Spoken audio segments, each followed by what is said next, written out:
This video didn't really need a write up. Like, this is just off of pure nostalgia and memory. And I know I can't fuck this up. I'm very confident in myself for not fucking this up. I needed a few takes, but let me take y'all back. It's 2011. The greatest basketball game ever assembled had just came out. Michael Jordan was on the cover. This is the first time we ever seen Michael Jordan in an NBA basketball game in a long, long time, especially within the Xbox 360 PS3 era. And then you got the Miami Heat forming one of the deadliest trios of all time with LeBron James, Dwayne Wade, and Chris Bosh. One thing about that season that I remember was the first Rose I ever saw.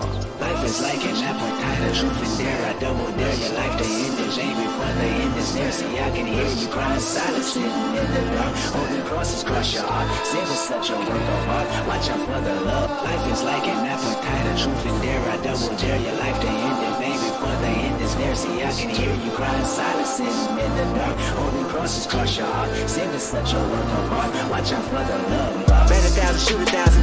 Things a nigga do for thousands. Made a million jump sheep. Gave it all to public houses. Taking off the Abu Dhabi. Beaming up the motor Scotty. Talking to promoter Scotty. Everybody knows Scotty. Murder one, you heard it from the left and did the all day madness. Let me tell y'all. Derrick Rose, in my opinion, like one of the biggest what ifs of all sports history. If I had to give my knee, it's not like my knees are any good either, but if I had to donate my knees just to see Derrick Rose live out his prime years properly, I'd do it. 100%. Derrick Rose within that 2010-2011 year was a special man, and that's what got me hooked into basketball. You can say what I just named before were key factors, but Derrick Rose was the person that made me be like, you gotta stick around. Like, I got something for you, bro. Like, we gonna cook, we gonna, you know what I'm saying? We gonna put in some work. And I was so excited.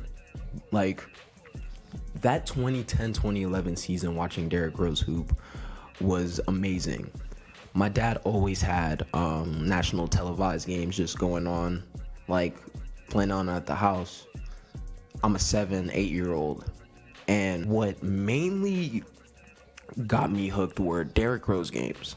Seeing him hoop, seeing him just play make or attack the basket or hit a little size up breakdown to hit a nice mid-range, like, or a floater.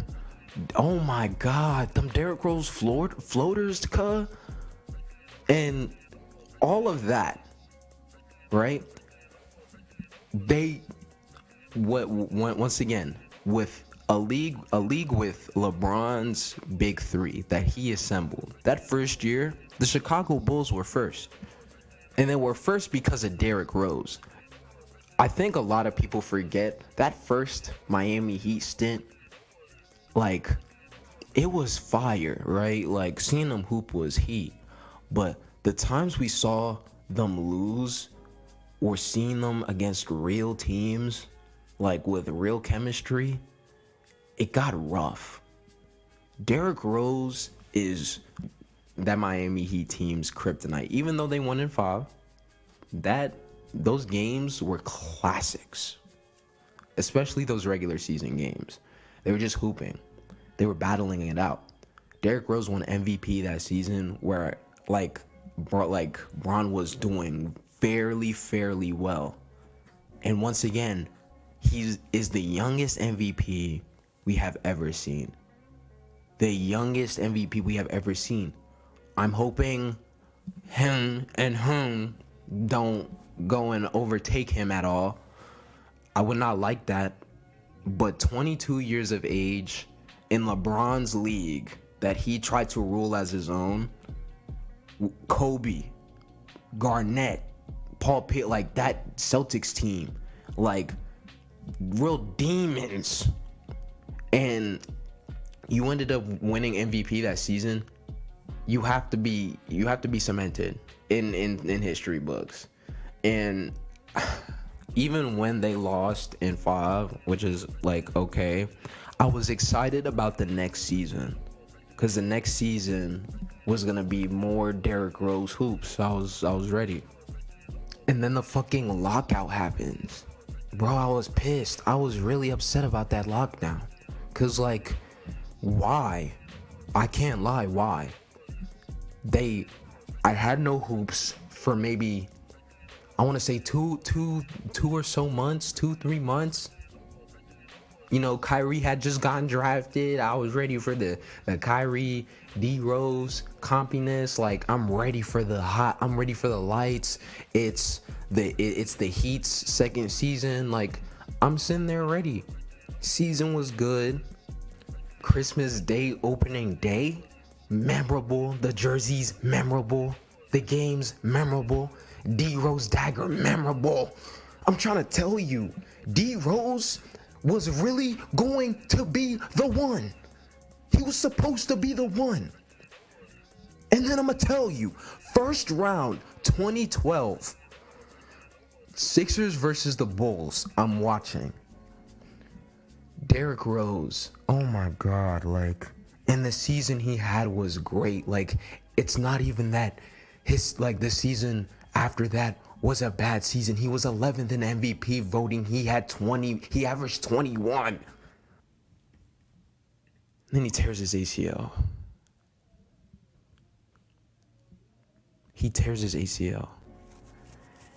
And I didn't know how bad it was. It's bad. Like, they said he missing a year and some more. I'm heartbroken. And it's crazy, cause the next year they gave him the 2K13 cover with KD and Blake. I remember that cover, man. And I loved 2K13 is one of my favorite 2K games ever. And he tears his ACL. As a kid, who am I gonna watch? You know what I'm saying? Like, who's going to be that fluid hooper that I can sit down elegantly and be like, yo, like, this kid's special. I won't lie. Like, that just happened recently with Wemby. And that's why I'm so high on the Wemby hype. Because that's an athlete. Derrick Rose was an athlete. And he tore his ACL. And literally, after that, he came back from the ACL injury and played about 10 games. And then got injured again. He had to get surgery the same year. Missed the whole, like, practically the whole rest of the season. Their next season. And then, you know, it was just injuries on injuries. And then 2016, man, like 2015, 2016. Bulls are in the playoffs for the final time. Win round 1. And guess who they face in round 2? They face the Cleveland Cavaliers. And this is now my chance to see D Rose and Kyrie. But Bron is also in this team. This is Bron's first Cavs stint. And now I'm sitting here like, okay, my dream of seeing D Rose somewhat win like a playoff series against anybody, or at least against Bron, is just out the window since the injury. What I remember so like vivid about that series though was when D Rose grabbed that ball tied up, bounced it once or twice, and shot it over that Cavs team and won the game, and walked off like, nigga, I just did that shit. That shot is so memorable. I love it. And the audio from it is just amazing. It's memorable. Put it on the floor and make a play if no one else is available. Dunleavy looking, finds Rose, Rose trying to get open, fires away. Bang! It's over! The Bulls win at the buzzer!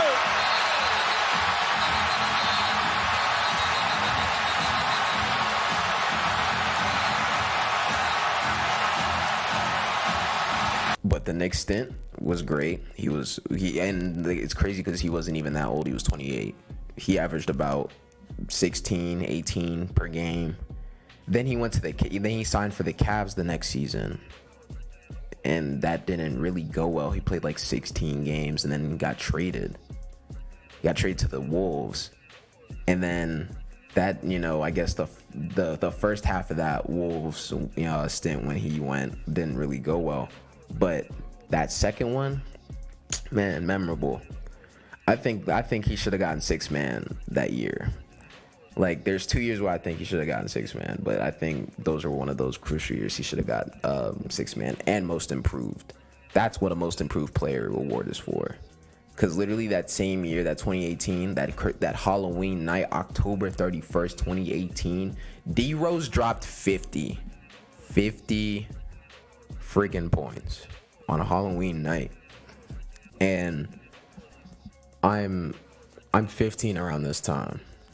Like, I guess my feelings and stuff aren't really like expressive around this time, but these are one of those moments where I can say I saw something like that and I cried. Like, I cried a bit because it was so emotional. Seeing what he's gone through, especially being a big D Rose fan the last, 6 or so years at that point, and seeing him drop 50 and cry, it was like, damn, bro, like, he needed this. Like, he worked for that. That's the thing. Like, when he was with the Bulls, I ain't never see him drop 50 with the Bulls. Never. Career high 50 with the T-Wolves in the point of your career where you feel like you're at your lowest.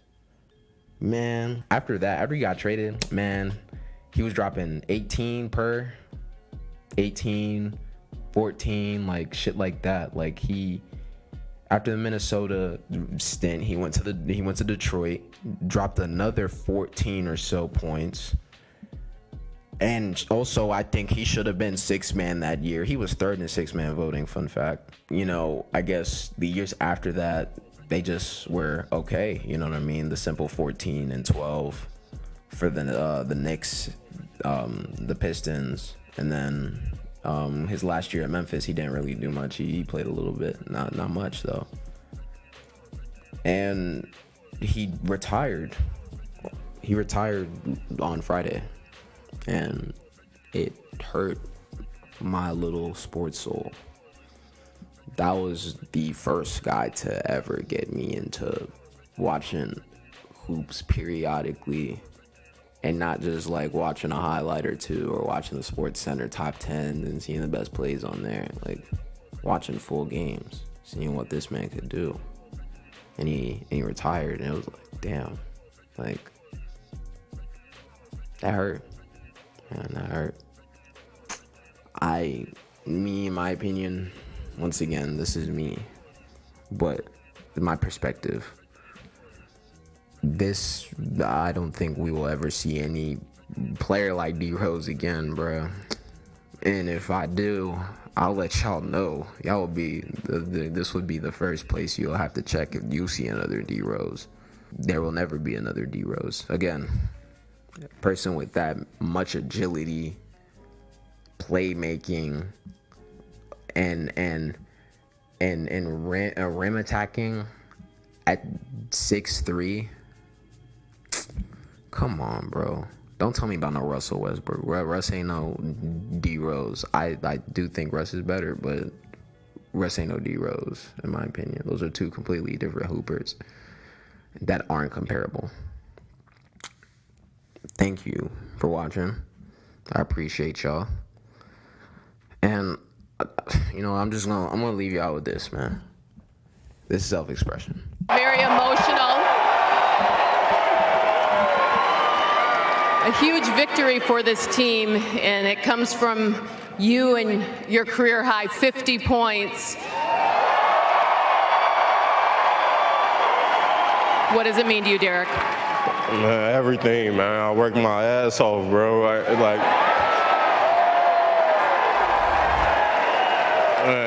I wouldn't have did this for the franchise, the organization, the fans, everybody, man. I wouldn't be able to play the way I play, man.